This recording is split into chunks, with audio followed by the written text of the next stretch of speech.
Our motley gang of adventurers have a slumber party in the master bedroom of House Duuuuuuude, hoping to gain safety in numbers.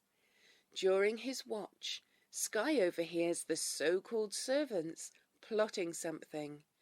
They decide that perhaps taking part in the ritual is not the best idea, and instead plan to murder the servants and find the scepter of House Duuuuuude as evidence of Strage's heritage. The next morning, Navrist leaves to gather supplies for the feast, followed by Scribbles to keep an eye on him. Meanwhile, the gang puts their plot into motion. Sadly, it goes poorly, as when they grab Edwina, they discover she is at least partially skeletal. They also discover that she is a spellcaster when she immediately obliterates Sky. With quick thinking, they manage to charm her before she can unleash more magic. Which is good because Fella shows up. They convince the enchanted Edwina to turn her fury on him.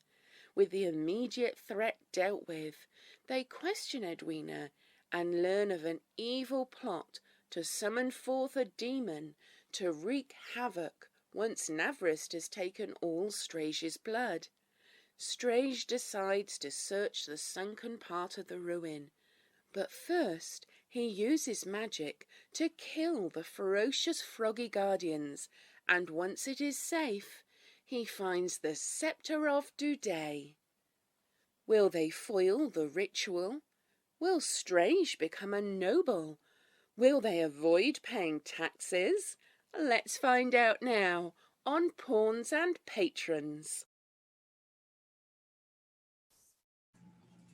Hello, everybody, and welcome to episode 10 of Pawns and Patrons. Whoa! That recap was amazing as always. Yeah, so good. I get mega hype. I'm already hype, and then it's like we're reaching another level here. Another level of hype. I can't believe we've already hit 10 episodes. That's incredible. I know, that means we're almost at a year, right? Because we didn't get to do one in July, I think. Well, so we've missed like 2 months, so I think this is like the anniversary episode of Pawns and Patrons. Ooh. I don't know for sure. Hang on, wait. I'm gonna go to Jen's YouTube and find out. Yeah, when did we start this? Let's see. Introducing Frog Duuuuuude went live to YouTube on September 15th, 2020. Wow. So either it went live to YouTube late or we're just about a month early for our anniversary episode. It was a little late, but I don't know how late. So we should choose, like, I guess the first Saturday in September. Yeah. Because that would have been when we did it. So totally. So next month is our year anniversary. The Feast of Bobogudos? Yes, we've got a reasonable shot at hitting an anniversary episode. We'll see how it goes. Look at us go. We're so good at D&D, y'all. Oh, I'm gonna be on the road for tour for our anniversary. What? We'll have to do it a little late. I'm sorry. That's okay. We can have a spiritual anniversary. Yeah, much like a birthday, it spans the month, I think. So as long as we're in September. Yes. Don't sigh, Neal. You know that a birthday is a month long. Birthday month. It's a thing. Why, Neal? Don't you like to celebrate your friends? I love to celebrate my friends, but the birthday month. It's because Neal has more than 12 friends. Fair. My wife insists on a birthday month, and it's fun. For the first day. And it's fun, period. I believe you. I don't know why. I believe you. Well, you know, her birthday's on the first of the month, so you're like, yay, birthday month. And then, like, after 2 weeks, I feel like if your birthday's on the first of the month, then your birthday month is the previous month. You want the month leading up to the birthday to be like the good time. Mine's right in the middle of the month, so it works because it's like the 2 weeks before and the 2 weeks after. Yeah. Yeah, you need a full narrative arc for a birthday. You gotta the appropriate denouement. Yeah. I'm gonna Google something real quick. Yes. So.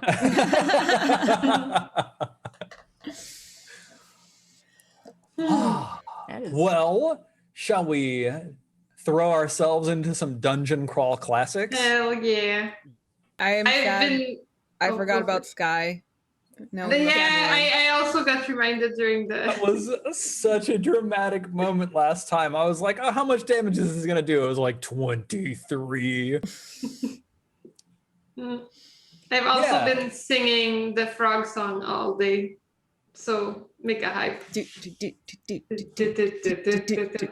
I think Jen and I are on opposite cameras this chat. Oh no. I'm okay with being Which is called fine. Rachel. I'm okay Honestly, with being called Rachel. I'm Like, good. I could be Jen today. My I'll hair be is Rachel. almost good enough for a Jen day. I think your hair's looking great.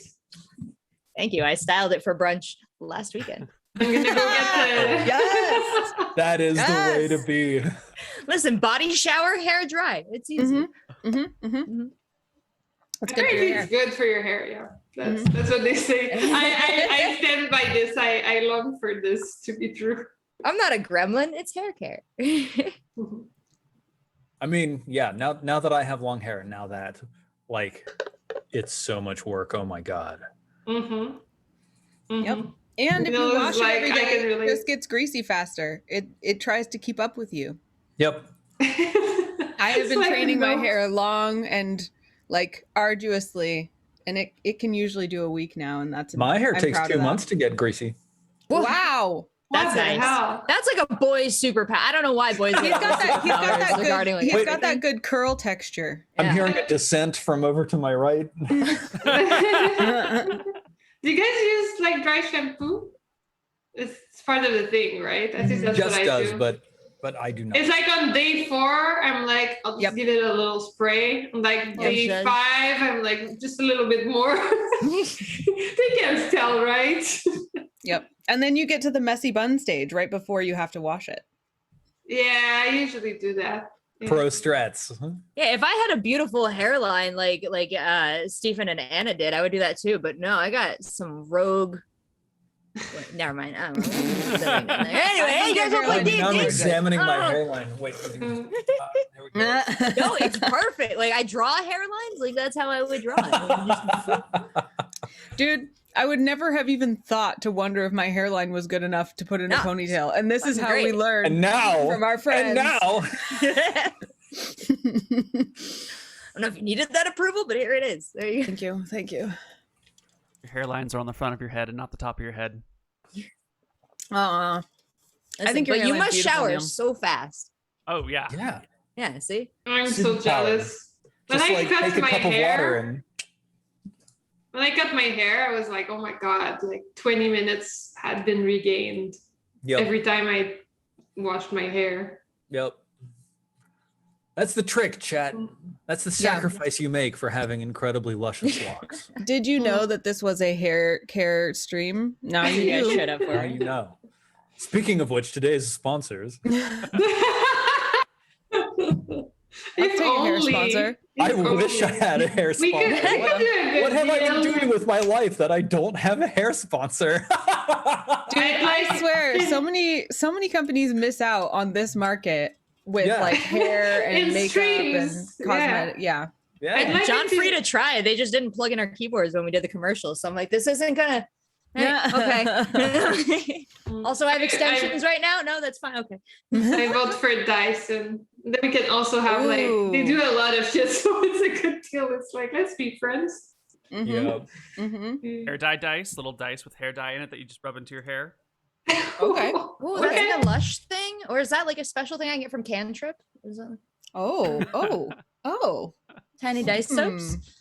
Dice. Anytime I want something D&D now, I just turn to Anna and I'm like, "Can you make a full-size dragon onesie for Cantrip?" Yeah, Dice brand soap is dragon not a onesie. bad idea. I know it exists out there, but Dice soaps. Can I get it with a crop hoodie and a bomber jacket? No. Okay. I feel like you know, you could get those things at cantripbrand.com, but you should hurry if you want to, because many sizes of the limited edition polyhedral spell circle bomber jacket are selling out, and once they're gone, they'll never come back. incredible. In case you were wondering.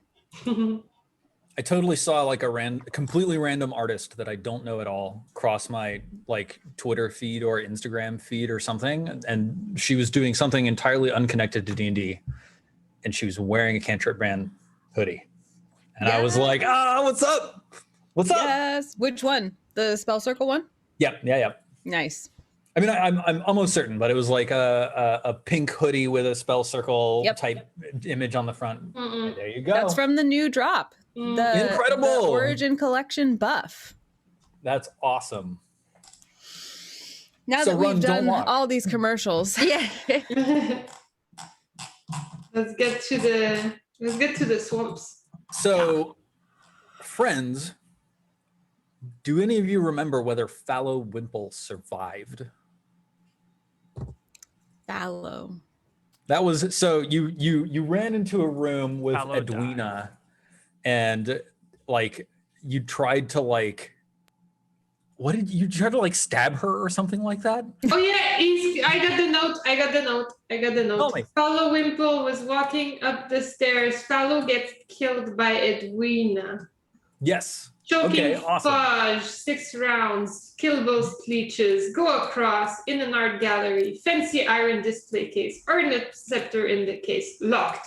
They take 81 GP. Fallow and Edwina both have spell books. We could learn new spells. It's a nice times. I could learn. I noticed that. I love your notes. I always count on you. They're very like, it's always very short sentences. Like 6 rounds, choking Fudge, kill both leeches, go across, art gallery.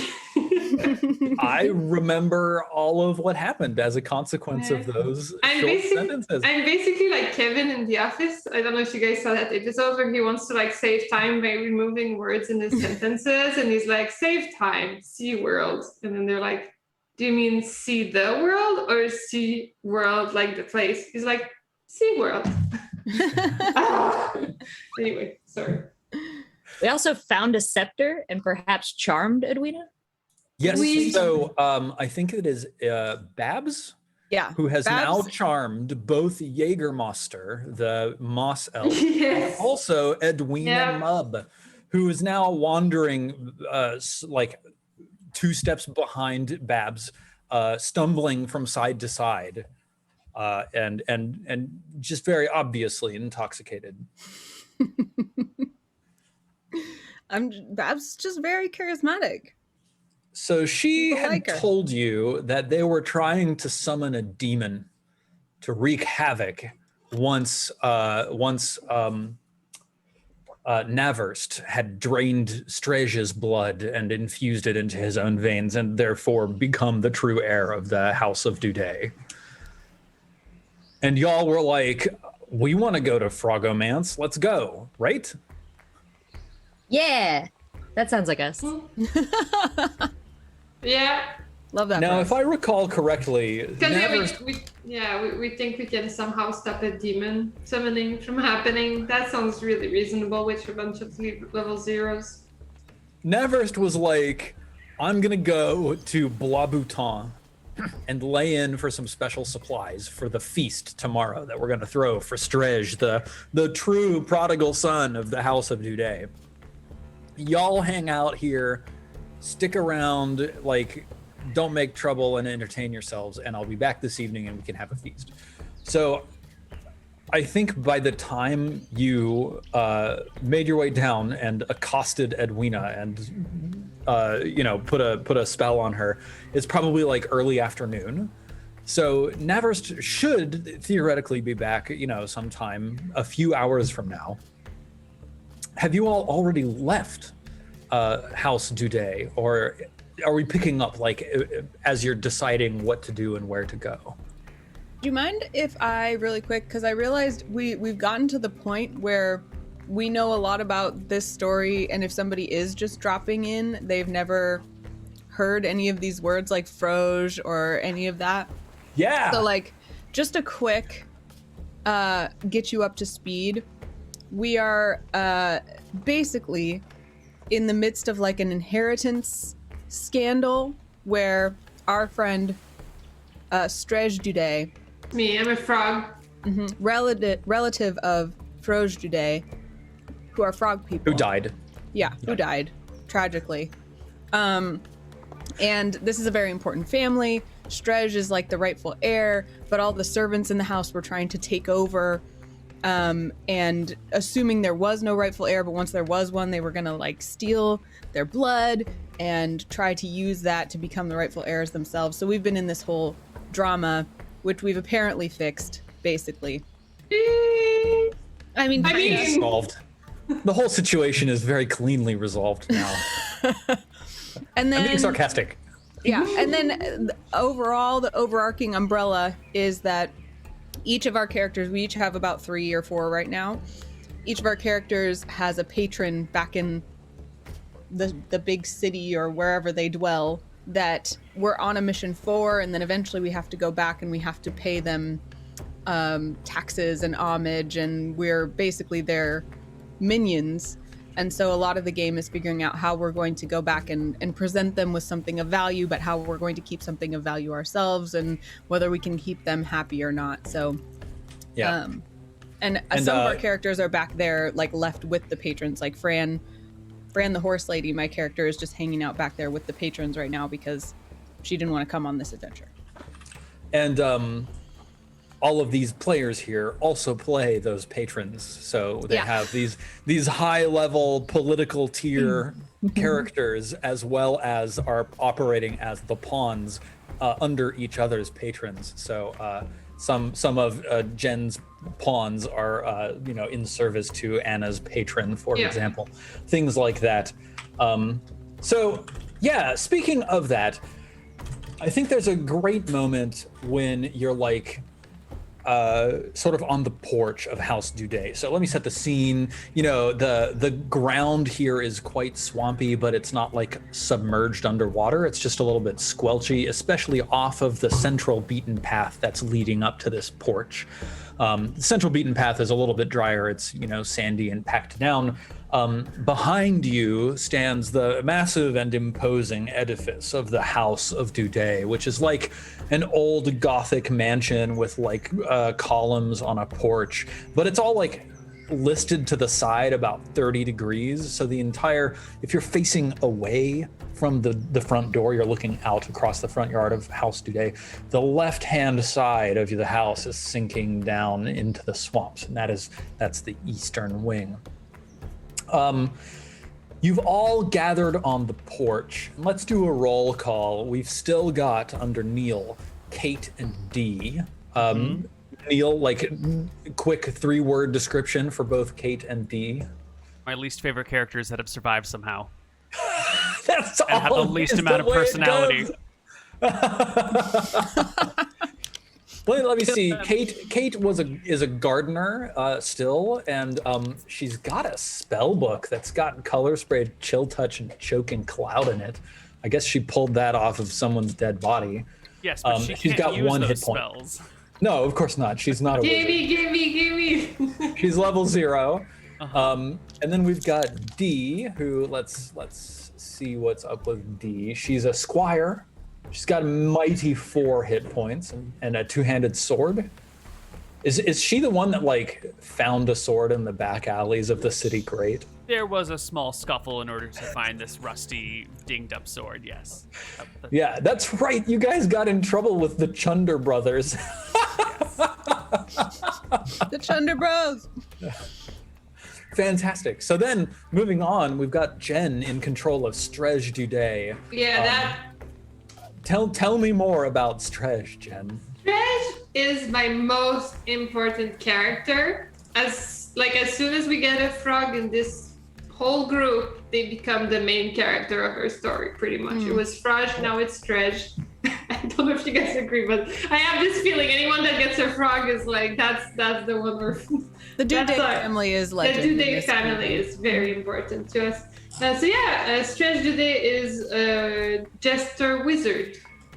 And he's a frog, so I don't have anything else to add. That should make you impressed enough with this character. That's sufficient. And then we've got Lurjui, the jeweler.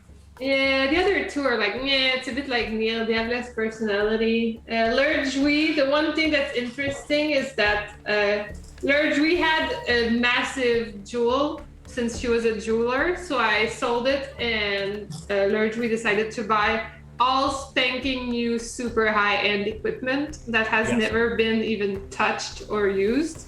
And she's still in her brand spanking new equipment. And that's her treat for you. She also has a mule, I think. Yeah, Chattanooga. Chattanooga the mule. And now I have Edwina Mub over here with Strej, but Strej doesn't have mind control, does he? No. Yeah, so that's definitely actually supposed to be a number. And then I have Beskri, who's a scribe. But she's like the less cool scribe, because we have Anna and Scribbles that are much more interesting. So Beskri is just a little bit of like a jealous tier 2 scribe. It's just like trying to be cool, but is never cool and always a little late on everything. She did survive a spider bite when she was a baby, so that's how cool she is. That's the most interesting fact about her. So yeah. Excellent. And then over on Anna's side, we've got Babs, who is a wizard, right? Babs is a lovable, drunk brewing wizard with a familiar friend, Jägermaster, which is a moss elk.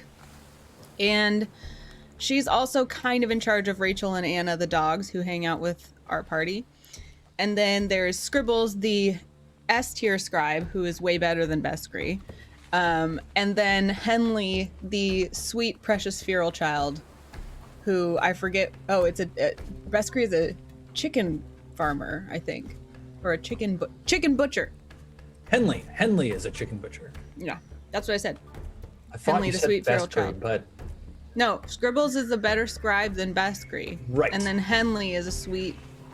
Oh, maybe I did say it wrong. But I'm also like organizing everybody's character Yeah. sheets over here on the right, so I'm not Yeah. paying full attention, but excellent. Yeah. And then with Rachel, we've got Agnes, and tell us about Agnes, Rachel. Oh, you're muted. Yes, Agnes is she's kind of like a crotchety old lady. She doesn't really want to be there, and she definitely doesn't want to get involved in the fights, but she's picked up some magic along the way, and she managed to summon, while we were in the swamps, her own familiar, which she was looking at all the animals, oh, maybe it'll be a deer, or maybe it'll be an alligator, or no, it's actually like a tiny old crone, even smaller and angrier than Agnes herself. We call her Senga. She's been riding around on, I think, Jägermaster, or perhaps our D'Artagnan horse. Oh, That we acquired. D'Artagnan. Yeah, they're miserable together, but they have each other, so now they're a little bit happier. We've also got Fiona, the furnace. She has kind of attached to Henley, as we nursed Henley back from leech poisoning. He got some leech blood in his veins. They got some leech blood in their veins, and it was Fiona that stayed at the house and nursed them back to health. So I think they've got kind of like a little bond now. And then we have Evie, who is just kind of like not really prepared for life on the road. She may be like a lost noble or something like that, but mostly she's pretty shy and actually been pretty useless up till now. So that's my team. And I thought we have like some of the characters are like super interesting and engaging, and then we have like and then you have Beskri. She's like kind of lame. She's there. Yeah, like she's just Beskri there. is also there. She's just there to make like Scribbles look better. Having a character who is also there is really important in Dungeon Crawl Classics. You never know when that one's going to become the main character. Yeah, tell me about it. Yeah, tell us more about it, Neal. Lost all my favorite characters. All of them. Oh, we still have little Jimmy back in town. Yeah, that's true. Little Jimmy's still alive somewhere. That's like the one last interesting character. You're gonna regret killing my character, Steven. I've got the most annoying person for the next time I get to make a new character. Oh, it's gonna be so good. Can't wait. Eating Now, it. of He's course, gonna we've be got Jägermaster hanging out in the yard, chewing on the Spanish moss that's hanging from the trees nearby. And we've also got D'Artagnan. And tell us about D'Artagnan. Where did this horse come from? We did not steal it. Definitely didn't steal. Yeah. No, we We liberated saved him. and Rescued. saved our friend, this horse, D'Artagnan, who was a free horse under the enslavement of a terrible Owner. frog person More owner, to that, right? the horse was stuck in a swamp and about to die. You know, he had to be actually rescued by like alpine mountain rescue groups like us. And, you know, if they can't foot the very expensive bill for hauling a horse out of the swamp, you have to pay with horse's freedom. And we'll just care for the horse in the meantime, you know, while it gets back up on its feet. D'Artagnan is a free horse. And yeah, aside, you know, we were an alpine rescue team, but certainly maritime law applied, and that was an abandoned water vessel. Oh, right. And so it was a rescue operation and salvage rights. You know, a lot like the ship that you have, also, really. Yeah. Just like We that. rely a lot on maritime law, and honestly, don't understand it at all.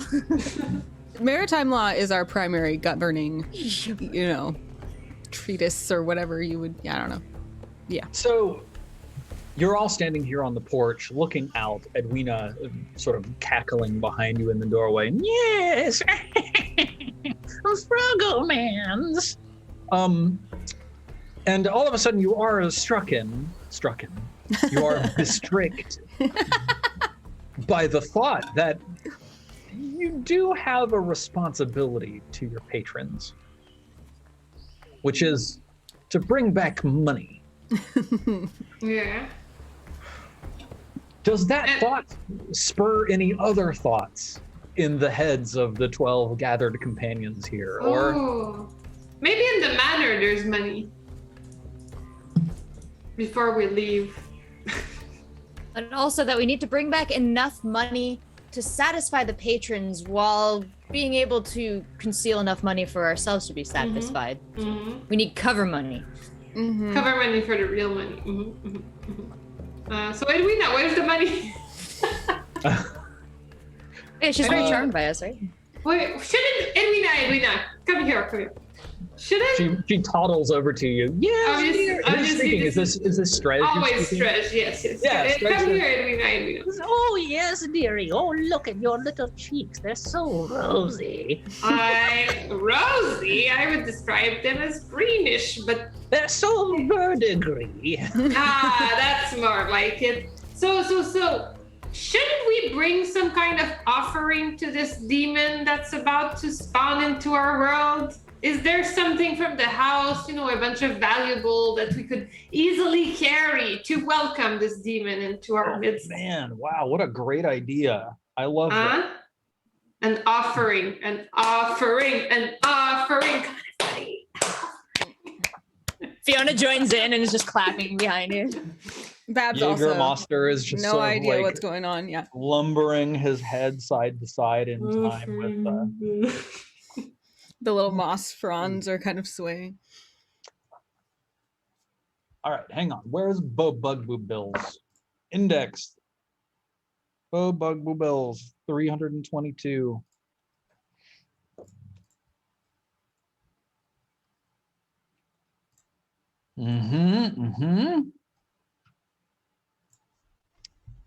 Yeah.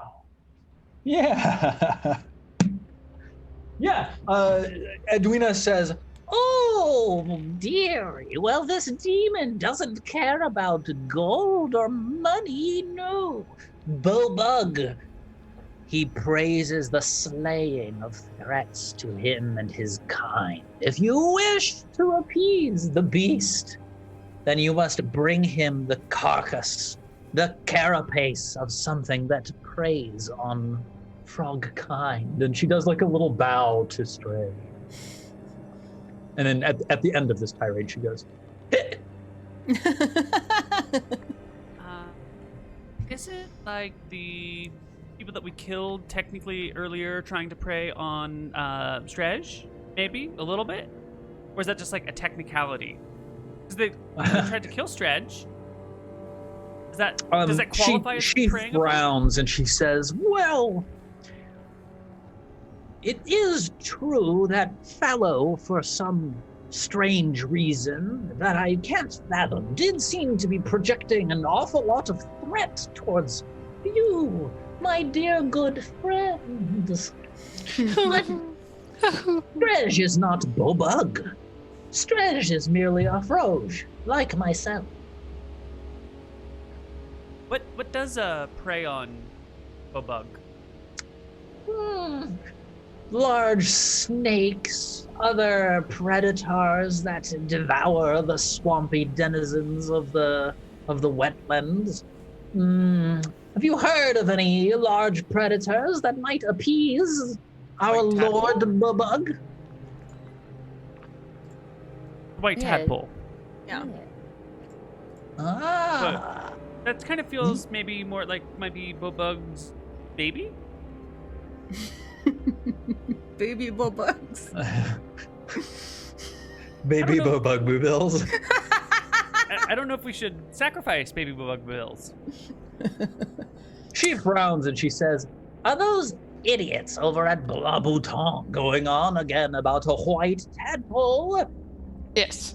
I have devoted my life to studying the various denizens of the swamp, and I can say for certain there is no giant white tadpole. Tadpoles are tiny, minuscule little things, and they're usually black or maybe a darker green, chartreuse perhaps, not white. No, those foolish, foppish denizens, they misconstrue what it is they see. They let their superstitions get the best of them and drives them away from the worship of the true god, Bobug." But also, like, they see something out there, even if it's not a tadpole, right? Like, they're not just mass hallucinating a thing in the swamp. Are they? Says Fiona. Now, I wouldn't put it past a group of villagers to mass hallucinate things in the swamp, but it's been quite some time since the various mage covens were more active here. I suspect they may actually have been seeing something true. Do you know anything about where this great tadpole might be It looks found? strange. In the swamp. I'm very intelligent, you know. I can cast spells. Yeah. She nods. Good. In the swamp. Why didn't I think of that? Right? Well, if it seems very important to you, then we certainly could go in search of this white tadpole. She makes like I huge mean, air quotes with like two of her three fingers. on her hand. we probably should try to get to the demon summoning ceremony before. We wouldn't want to be late. Yeah, we don't want to wander all over trying to find this great white tadpole, because it would only be where the bright flowers are, and well, those are pretty hard to find. You haven't found those, have you? Says Fiona. Bright flowers? Yeah. You Bright said flowers. bright flowers? I did say bright flowers. Why is that familiar to me? Who have I heard talking about bright flowers? Maybe Steven did. Who's Stephen? Isn't Steven a She dog? says, Yeah, Steven is a dog. she pats Steven on the head. Good boy. She says, "Oh, of course, I nearly forgot. It was that foppish idiot who wandered into Frogomance a few days ago. Oh, well, if we go to Frogomance and ask him, then surely he will be able to tell us where we can find the bright flowers that are luring the great white tadpole. We can go out and get it, bring it back, and present it to the great demon of Bobug Boobills when it is summoned." So when Edwina says great white tadpole, Fiona turns around like full football stance and she's like, so there is a great white tadpole. They are actually summoning Bobug Bills. My hero.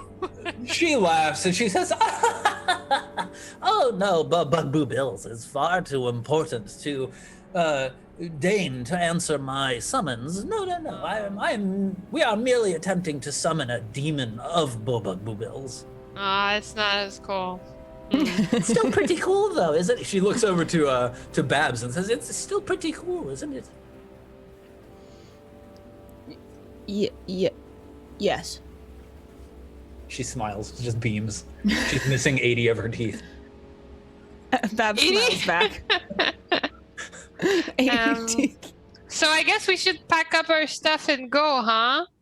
Maybe everyone should make sure they don't leave behind any valuables. Babs like hoists her ale cask and she's like, I'm good. At that, Henley's purely fully healed now, right? I think they still have some damage. Let's take a look. But they're over up and here. about. They have 2 hit points. Yes. Right now. But they are not in danger of dying. The blood poisoning has been cured, and they're not worsening or anything like that. At this, I think it was like they got saved at 1 HP, and then they'd had a nice solid night of sleep, and that gave them back 1 HP. Yeah. So at this, like, don't leave behind any valuables, wink, wink, Henley starts, like, scrabbling around in corners and lurking in places and, like, trying to find anything of value to grab and abscond with. Fantastic. All right, Henley, let's talk about There's also one House Duuuuuuude. Gonna pull open my Miro board, which is the prep solution that I moved to. I'm imagining like a montage of like a tiny person, like little eyes come up above a table and a hand reaches out and grabs something and goes back down, and like a little like you look into the corner and little beady eyes open and they're like you can't see anything. That just being a like silly little thief creep. As we're like picking up, I'm like, but you do know that if that house turns out to be mine, then picking up our valuables is kind of useless since it's all out. It's ours, right? Hmm. But we should probably pick them up just in case. Henley's got like full pockets and looking at you like when you suggest leaving it. So let's see. So there really truly honestly is not much like valuable just like sitting out in House Duuuuuude. Like, you know, Sterum was not the wealthiest of people and probably, you know, didn't really have a lot of coin lying about. But why don't we do have I... the scepter. Yes, you have the scepter. And 2 sorcery books. Yes. And why don't each of you make a like a will save? Actually, just each of you give me an intelligence check with your most intelligent party member. And let's see if I can like nudge you in the direction of things that might be valuable that are not just like gold coins. Whoa, dang. Babs is real smart. She gets underestimated because of how drunk she is all the time, but she's real smart. Stretch. I'm just like, those bathrobes were so comfy. Like, they must be the most valuable thing here. We had 3 of them. Stretch, you're like, you're thinking as you're thinking about like, oh, is there anything valuable that I should bring with me? You feel the comforting weight of the scepter in your hand and like how right it feels to hold this artifact of House Duuuuuude, and you feel satisfied. You're not particularly interested in this. For Kate, let's see. Well, I already got all the most valuable things I can. I looted Sky's body. Yeah. Oh yeah. Oh yeah. I got a book, a lantern, a holy symbol, a bunch of rations, a hammer, a spyglass, a frog mug for some reason. Oh, I think the old lady gave that to me. Let me see here.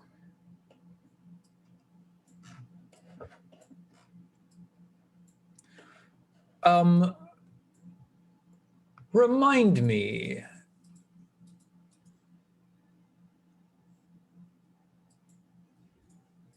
Did you all find a map in the direction of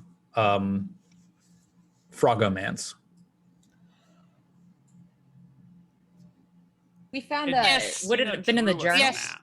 Yes. Map in the Yeah. journal. I think you also found in the same room as you found the Like map. key. We have a key to the locked room. Yes. Yeah, exactly. So I think let me see here. Evie, you remember this key, and you remember that there's a locked room upstairs, and you think, wow, well, if there's anything valuable, it's going to be in the room that's locked. And then Kate, you think, there's not a lot of like obvious valuables sitting around the house, but the entrance hall had some pieces of fine art in it that would probably be worth a lot to the Don't you to the right dare buyer. touch Grandpapa's painting. Now, to be fair, there are two fancy pieces in the entrance hall, and one of them is a glowering Rembrandt-style portrait of an old jowly frog with a label proclaiming "May the great Sterum Duuuuuude rest in peace."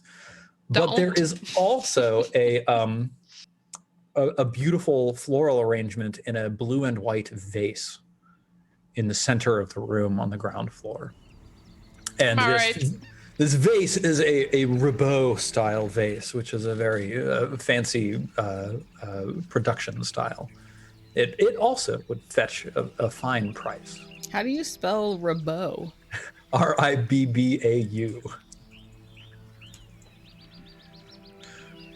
Just curious. I mean, I knew that. I just was, not Googling. You wanted to or see if I anything. knew. Yeah. That doesn't bring up anything on Google. Ribbau? Yeah, it's in universe. Oh. I'm like, what does that look like? I want to know. I think I probably imagine it looking like Delft Blau, Gotcha. Okay. but that one, yeah. but yes. I'm just pretending I know what that is and Googling that. And now I understand. Okay. Yeah. I get it now. Ribot. So,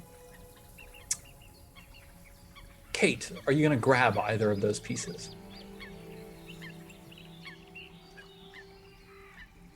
Stretch is staring at the painting of his grandpapa in silence, with like his little frog hand on his heart. I don't know if a frog's heart is it like lower, like the belly. My Google searches are so weird after this show. Oh, I'd like to know where a frog heart is. I think it's in the center of the chest. A center. Yeah, it's right in the center. You didn't do a dissection in high school? You Okay, never so- know when that's going to come in handy. Yeah. So I'm like this. Did you take it? Who's controlling Kate? Kate is Neal? Neal. Oh. Neal. I'm sorry. He dislikes her so much that he He doesn't forgot she even. was even his character. I don't want this one. Right. Okay. What is Kate doing? I'm so sorry. I was so caught Well, up with the so- frog heart conversation, I forgot my actions. Kate has remembered that there are two fancy pieces in the entrance hall, and one of them is this vase, and the other is this portrait of Sterum Duuuuude, a fine work of art that would surely be worth money to the right So- collector. The question is Strej going to inherit this house? Because if so, then there's no point in hauling these out of here. And if Strej is going to inherit it, then looting the house is sort of like stealing from Strej. So Kate gives Strej some side eye around the place and goes, by human standards, Strej, this place is kind of a dump. But by frog standards, by Froge standards, It's an important place. it is, huh? Mm-hmm. So Find don't it- trust. Don't take my grandpapa, please. I would never dream of taking your grandpapa. No. But the flowers, I don't care that much. If you want the flowers, you can take them. Babs looks around and she's like, but what if the house just sinks into the swamp? Then you won't have any of the stuff. So maybe we should take it just in Then we case. should save my grandpapa. That's a Maybe great we could just store it on the ship that we have. Just move for the artwork. safety. Yeah, exactly. a better location. I'm okay with that. Safe storage. Then we should actually prioritize Grandpapa. Stretch starts like trying to remove the thing. Here, This Kate. kitty loves you will so much. Come and help. This kitty loves me so much. Oh, and she cute. is I'm so intensely thoroughly jealous. entangled. Me too. Let's see, handout. Treasure. My cat bit me today while I was walking down the hall. He's not climb into my lap and cuddle with me. Bites our ankles. All right, so bringing with you a portrait of Sterum Duuuuuuude. And whatever Henley found. And that's with Strej. I think Stretch would want to hold on to the portrait, but if you want the flowers, Stretch hands you the flowers. You want Do that we have portrait? to like take it in its frame, or can we like roll it up and reframe it somewhere? Because like taking a big portrait, like that's a bulky thing, you know. That's That's not a good something you can point. just like carry over your shoulder. Yeah, I think I'm down to just remove the portrait. Okay. Yeah, you carefully remove the portrait from the frame. You take some time and do it right, so you don't harm the portrait at all. And you roll it up, and I mean, like, do you have a backpack?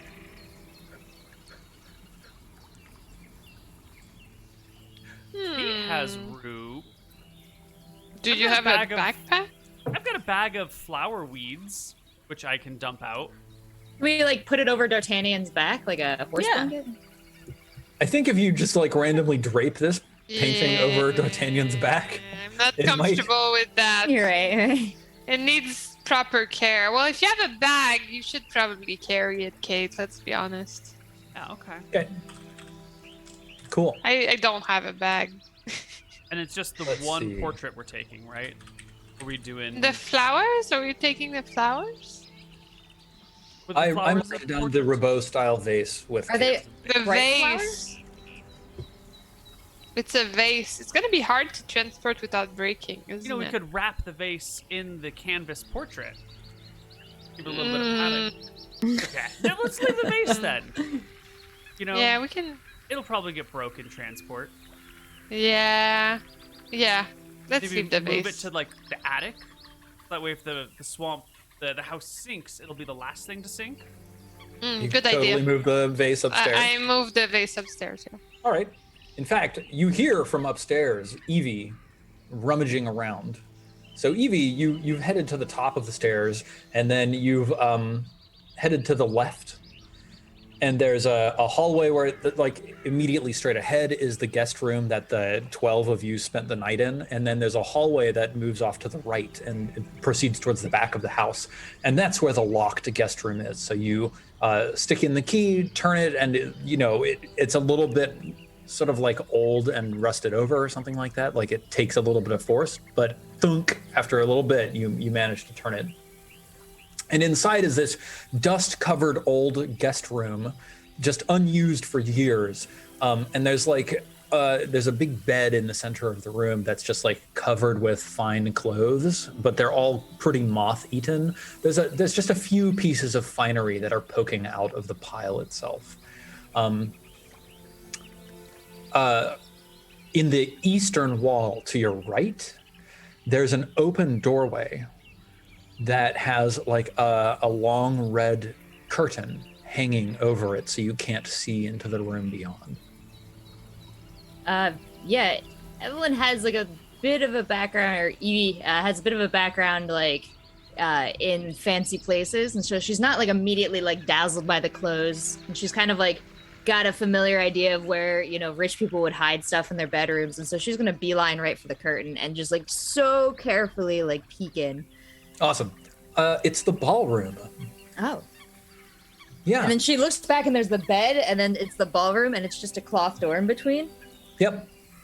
It's actually, so you like pull aside the curtains, and you might remember that the ballroom has like long red floor to ceiling curtains all along the two walls. So there's just like you can part the curtains in here, and there's just a slip through into a bedroom right Hot. next to the ballroom. Okay, so she's got a better idea of what kind of bedroom this might be, and the the employ of the people who might be hiding things, and so she's going to take that knowledge and use that to sort of like peek around the room. So I think Evie would ignore the clothes on the bed first and like just straight lift up the mattress and see if there's anything like tucked away under there. Yeah, absolutely. Lifting up the mattress reveals immediately a number of things. One, there's a delicate silver necklace that's incredibly finely crafted. Two, there's a pair of ermine gloves that are like still very well preserved. They've been hidden away under this mattress and they have not been eaten by moths. Three, you find like a large place card with like beautiful scripting on the front. And it says, an invitation to a froggy fete at Frogomance. And then in fine spidery handwriting, the pleasure of Lady Ulna Duuuuuude's presence is requested for a fabulous froggy fete at Frogomance. Crocodile skin is the latest fashion. And when you turn over the card on the back, there's a crude map that's drawn showing the rough sketch of Hall Duuuuuude and a few landmarks. And then the destination is a large stone doorway carved in the shape of the mouth of a frog. And this is the same map that you saw in the journal. Yeah, and that map we've decided corresponds to somewhere else in the swamp, not in the building we're currently in. Oh yeah, it's very clearly like, here is Hall Duuuuuude, and then here's like out in the swamp, landmark A, landmark B, landmark C. And is there a date and time or like an RSVP that they want me to contact? Yes, there is a date and time, but it was like 52 years ago. Ah, got it. Yep. This is something that has been saved for a very long time and not an upcoming fete. I'm late. I'm for a very important date. Okay, she'll grab all that. The silver necklace, it's not like in like a spell shape in the middle of like a salt circle or something, right? It's just kind of like thrown in there. It's just thrown in there. She's just gonna grab that then. And then kick around for any kind of like loose flagstones, go through any drawers, kind of look for false bottoms, things like that. Yeah, you do a thorough accounting of the rest of the contents of the room, and really like whatever else might have been valuable in here, it was really the clothing, which has unfortunately just decayed with time. Yeah. Yep. Okay, and we have not discussed a Lady Ulna before, or have we? Do you guys recall? I think that was the lady of the House of Duuuuuude. That was her. Okay. Yeah. Grandmama. Grandma. My notes are more complete now. Evie's gonna run back to the group like in a hurry and kind of just hand them the invitation. The necklace and the gloves, it's not that she's hiding them. She just doesn't think they're that important to mention or that valuable, so she kind of just tucked them away. Mm-hmm. Awesome. I'm just checking on y'all's character sheets to make sure that I have a good accounting of all of the like treasure valuables that you're bringing with you. And I think that it amounts to the portrait, the scepter, the gloves, and the necklace. Did Henley not find anything? Henley just found like rocks. I thought they were cool. I'm totally fine with that. Henley's not super smart. Oh wait, we had to. They come back with a handful of like wet rocks. Had to account for Babs. I did everybody else, but not Babs. So let's. Also, we have the spell books, the 2 spell books. I don't know if you note that as a valuable, but it sounds I don't note those as valuables because the utility of spell books is that they contain spells. They would be probably quite hard to shift as like sold items. You're more likely to like as burgeoning wizards, Strej and Babs both know that like publicizing the fact that they have spell books is almost inviting other wizards to try and come take them from you more than allowing for any sort of open market trade. But you probably could shift them if you like dedicated some effort to it. So let's see. I have a question too. I remember there was this chapel, thanks to Anna in my chat, reminds me that there's this like Bobugwabil's chapel. Mm-hmm. And I remember at first we couldn't go in, then we could go in, but we weren't allowed to touch anything because we weren't servants of Bobugwabil's. Would I think that there's any finery in there that needed to be saved from the swamp? So, Babs, you think of three things. One, somehow you remember that someone had found, like, back in the servants' quarters, there was like a hallway that dead ended in like a locked armoire. And you have a key now. So that's item number one, is like, I wonder what's in that locked armoire, because maybe there's something valuable. Number two is, you know, these houses may not have a lot of money hanging out, but you know what's valuable? Silverware. And in the dining hall, there's a sideboard that might contain some valuables. And three, another thing that tends to be quite valuable is fine gaming equipment. And in the sunken room to the east of the entrance hall, the gaming room where the billiards table was, there might be some things like hidden around in there that would be valuable. So these are the three things that you think of. Is there one of these that sounds immediately appealing to Babs? Well, Babs could really use some new ale cups, you know. So she would definitely want to go look at the silverware and the cutlery and all that stuff. But since Henley is so intent on finding something, she might let Henley have the key and just be like, have at it. Cool. And send Henley over toward the locked door.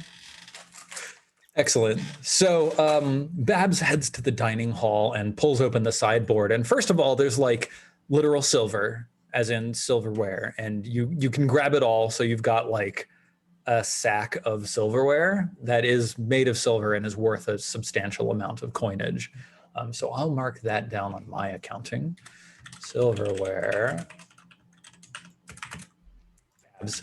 You also think that these like carved crystal goblets would be worth some amount of money, but they're very delicate, very fragile. Nah, if you manage to grab them, okay, Babs is not doing fragile. Totally fine. Henley, meanwhile, runs back into the servants' quarters area, like scrabbles around to various of the servants' rooms before remembering, oh wait, we've got this armoire at the end of the hall. Runs to the end of the armoire, shoves the key in, turns it, click, swings open the armoire, and like a gust of cold air puffs out of the armoire as Henley gazes down into a set of stairs carved in stone, descending into the earth. Henley just goes on down. To Froggle Man. Henley just like just goes down. Amazing. So Henley scrabbles down the stairs and just like runs along this hall. What heritage is Henley? What species? I feel like I remember that Henley was a halfling, but that might have just been because they were so small in my head. Let's take a look. Heritage. Human. Human. They're just they're just human. They're a gremlin in spirit. Yes. So it very quickly gets very dark.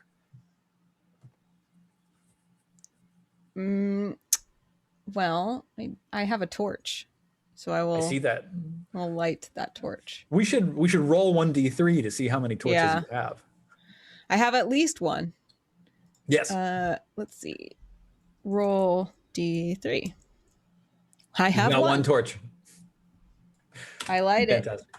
Okay, awesome. Yeah. You know, the bright light shines through the filth of the gloom and illuminates a long hall. There are like spots along the hall where it like dips down and there's a little bit of like swamp water that has seeped in through the stones and it makes like a little puddle. At the end of the hall is like an arched wooden door in a stone frame. Henley muses to themselves how lovely it would be to live down here and walks toward the door. Regrettably few chickens, but yes. Henley splashes confidently down the hall, reaches the door. No sweat. Does it open? Henley would try to open it. Absolutely. You pull on the door and it swings forwards open. And again, like a cold rush of air as you reveal like a small but small but well-kept mausoleum. There are empty sconces on the wall for torches.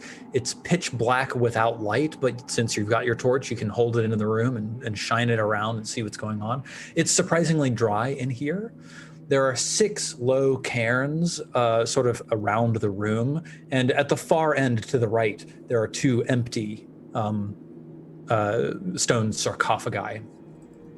The inscription carved into the very back wall to the left reads, "The strength of Duuuuuuude is in the blood."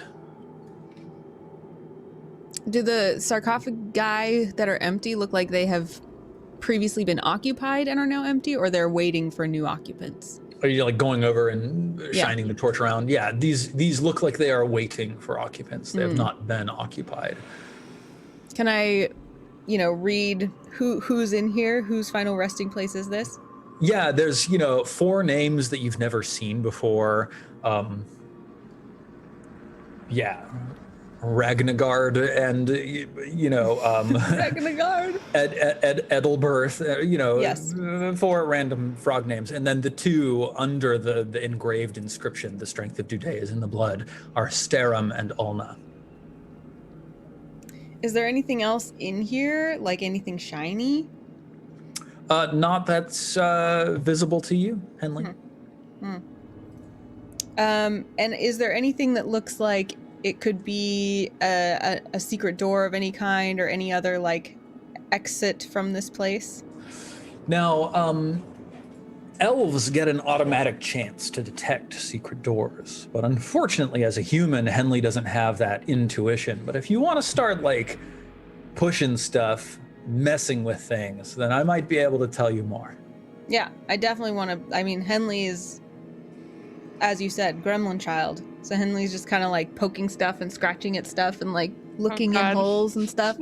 Leeches are coming. I feel fine now. Yeah, as you look around more thoroughly, the first thing that you see is that the sarcophagi containing Ulna and Sterum both have like lots of scratching on the surface of like where the sarcophagus meets the lid, far more than on any of these other sarcophagi. Not like fingernail scratching, but like stone against stone, like they're worn down and grounded. Yeah. Like they've like come out and gone back in a few times? Or that the lids have been removed and replaced multiple times. Does it seem like it is easy to remove one of these lids? I wouldn't call it easy. It is a big stone slab, but it is certainly possible for Henley. Henley's just gonna just a little curious little gremlin peek. Just a little like just move the edge and just light the torch and just peek in there. Sterum or Ulna? Ulna. Cool. You with a hefty shove, you grind the stone lid to the side, and you can see through the crack that you've made, there's glittering jewelry adorning the skeletal corpse of Ulna, Lady Ulna Duuuuuude. Henley is overcome, like just being a curious little Henley, and then like Abu in Aladdin, like and just kind of like, randomly just says out loud, "How dare you?" It doesn't know why. It's like just a feeling. You. It's actually when we were discussing my grandpapa's fainting, but it's conveniently timed at the same moment. I mean, just Henley's just gonna kind of like, see if maybe anything happens if they unclasp a necklace, and just kind of like, Awesome. I mean, they're not using it. Lady Ulna's not using it. Henley, from Lady Ulna's desiccated corpse, you reclaim a gemstone encrusted necklace and 2 beautiful rings, one from each hand. And that's the sum total of the finery that Ulna was wearing. Okay, jeweled necklace and 2 fine rings. And then Henley will just kind of like just shut the sarcophagus and tuck away the jewelry and be like, and having done that, I think Henley is now like knows enough that they might get in trouble, so they kind of just are like, put everything back how it was and like, and then leave and go back from whence they came. Okay, you start leaving, you're closing the door behind you, and then you think, wait a minute. You never checked Sterim's sarcophagus. Henley is torn. Because, you know, what happened when Henley shut, you know, like when you're kind of like stealing something from the kitchen and then you get it and then you're like, and you scuttle away. Mm-hmm. But then Henley successfully had scuttled away and escaped and didn't get in trouble. So then they look back and decide. That's when you hear the echoes that's like, yeah, we should definitely save everything from the flood.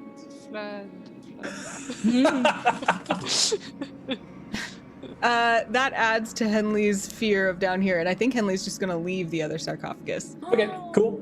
Yep. I thought that was an approving comment. Well, I mean, Henley thinks that the flood is gonna come down here and they're gonna die. Also, as far as Henley's concerned, this is plenty of treasure for like the rest of their life. It is definitely like I think this would be like a year's annual salary for like whatever Henley's profession was, a chicken butcher. You could buy like 10 chickens with that necklace. Yeah. Yeah. How All much right, could a awesome. chicken cost, Michael? Very cool. Then with that, the party regathers on the front porch of the House Duuuuuuude, ready to set forth across the swamps. Quickly that- before the other dude comes back. Yeah. And with that, I think that we should take our first 5-minute break.